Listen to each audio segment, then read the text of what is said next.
अपनी कुर्बानी छोड़कर वालिदैन की तरफ से कुर्बानी करना। मैं इस साल अपनी कुर्बानी ना करूं, वालिदैन की तरफ से कर लूं, तो क्या यह जायज़ है? MS फारूकी बरतानिया से।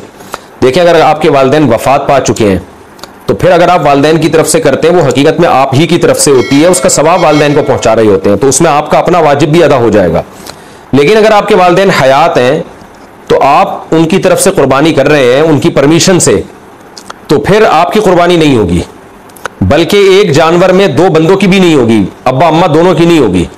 दो हिस्से लेने पड़ेंगे या दो जानवर करने पड़ेंगे, तब अब्बा और अम्मा की होगी। तो ऐसी सूरत में फिर आप अगर साहिब निसाब हैं तो आप गुनाहगार रह जाएंगे। तो अगर आपके वालिदैन हयात हैं, जिंदा हैं, तो फिर तो आप अपनी तरफ से कुर्बानी करें, और वालिदैन साहिब निसाब हैं तो उनकी तरफ से अलग कर लें, साहिब निसाब नहीं है तो जरूरत नहीं है करने की। और अगर वालिदैन दुनिया से जा चुके हैं तो उनकी तरफ से कुर्बानी वो असल में आप ही की अपनी कुर्बानी कहलाती है, क्योंकि मुर्दा जो है वो तो शरई हकाम का इबादत का मुकल्लफ नहीं है, जो मैयत है, तो आप ही की कुर्बानी होगी, आपका वाजिब भी अदा हो जाएगा और सवाब भी उनको इंशाअल्लाह वालिदैन को मिल जाएगा। ये साले सवाब के लिए कुर्बानी, अब्बा अम्मा की तरफ से कुर्बानी, जो मरहूम है, दादा नानी की तरफ से कुर्बानी, ये बिल्कुल जायज है, इसमें कोई हरज नहीं है।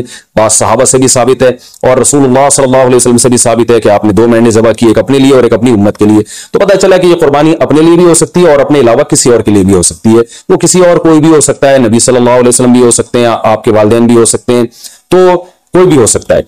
लेकिन जब आप किसी और के लिए कुर्बानी कर रहे हैं तो या तो वो दुनिया से जा चुका होगा या वो जिंदा होगा।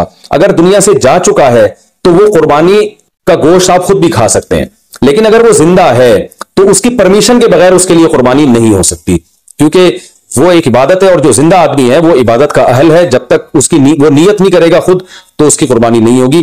तो वो उसकी नियत के लिए जरूरी है कि उसको कम से कम इत्तला जरूर दी जाए और वो उस पर राजी हो, चाहे वो जबान से इजाजत दे दे या दिल से वैसे ही राजी हो, यानी आपको पता चल जाए कि ये राजी है इस पर, तो भी ठीक है। अगर किसी ने वसीयत की थी कि मेरे मरने के बाद मेरे लिए कुर्बानी करना और माल छोड़कर गया है वो कुर्बानी का, तो फिर उसकी कुर्बानी में से भी गोश्त खाना जायज नहीं है, वो कुर्बानी भी आपको वो सारा गोश्त सदका करना पड़ेगा। अच्छा भाई, एक मसला यह भी है कि कुर्बानी किसी ने नहीं की और बाद में ख्याल आया काश मैं कुर्बानी कर लेता, तो याद रखें बकरा ईद के 3 दिन जब गुजर जाएंगे तो उसके बाद कुर्बानी अब जायज, यानी अब कुर्बानी जायज नहीं होगी, क्योंकि वो 3 दिन गुजर गए, कुर्बानी का टाइम खत्म हो गया। अब आपने अगर जानवर ज़बा किया तो उसका सारा गोश्त आप सदका कर दें, और बेहतर यही है कि जानवर की कीमत सदका करें आप, क्योंकि अब कुर्बानी का टाइम चला गया।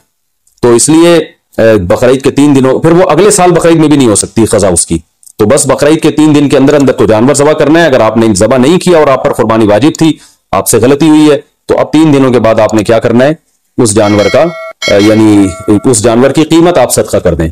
अब जो है वो कुर्बानी का टाइम चला गया। और ये भी याद रखें, इस पर बहुत मजबूत दलाइल हैं कि कुर्बानी के सिर्फ 3 दिन है। इस पर मैं क्लिप रिकॉर्ड करवा चुका हूं, सहाबा ताबीन के आसार हैं, हदीस हैं, कि सिर्फ 3 दिन कुर्बानी जायज है, चौथे दिन कुर्बानी जायज नहीं है। बहुत सारी रिवायात हैं इस पर, सहाबा किराम की तकरीबन इजमा है इसके ऊपर कि चौथे दिन कुर्बानी जायज नहीं है। और जो चौथे दिन वाली हदीस है वो बिल इत्तिफाक ज़ईफ है।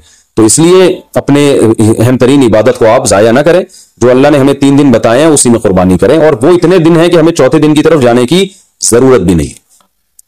लेकिन अगर कोई कर रहा है तो बहस मुबाहिसा ना करें, लड़ाई झगड़ा ये भी अच्छी चीज नहीं है, आप खुद एहतियात करें। सिर्फ 3 दिन, और जितने लेट करेंगे कुर्बानी का सवाब कम होगा, पहले दिन सबसे ज्यादा, दूसरे दिन उससे कम, तीसरे दिन उससे भी कम। अच्छा भाई, और मसला क्या है कि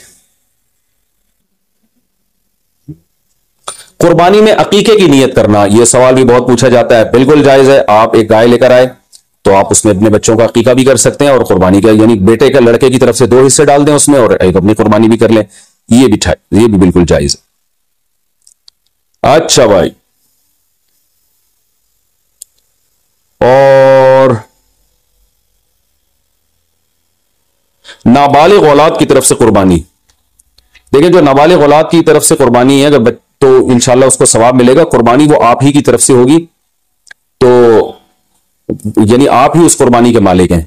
तो क्योंकि जो नाबालिग है ना उस पर कुर्बानी बहरहाल वाजिब नहीं होती, चाहे वो कितना ही मालदार क्यों ना हो। और अगर बिल्कुल ही छोटा बच्चा है तो फिर उसकी तरफ से कुर्बानी का मतलब ये होता है कि आप खुद ही बस कुर्बानी कर रहे हैं, तो वो कुर्बानी का अहल नहीं है, उसकी तरफ से कुर्बानी नहीं होगी। हाँ, अगर वो समझदार है, बुलूगत के करीब है, तो फिर उसकी तरफ से कुर्बानी अदा हो जाएगी, अगरचे उस पर वाजिब है नहीं। तो ये कर सकते हैं, इसमें कोई हर्ज नहीं है। अच्छा, एक अहम मसला यह भी है कि ऊंट को जबह करना यह सुन्नत नहीं है, ऊंट को नहर करना सुन्नत है। खड़े खड़े उसकी टांग बांध के ना यहां चाकू मारा जाता है, और एक्सपर्ट जो कसाई होते हैं वो ऐसे जोर से कट लगाते हैं कि एकदम फवारा निकलता है, ऊंट बहुत जल्दी ठंडा हो जाता है।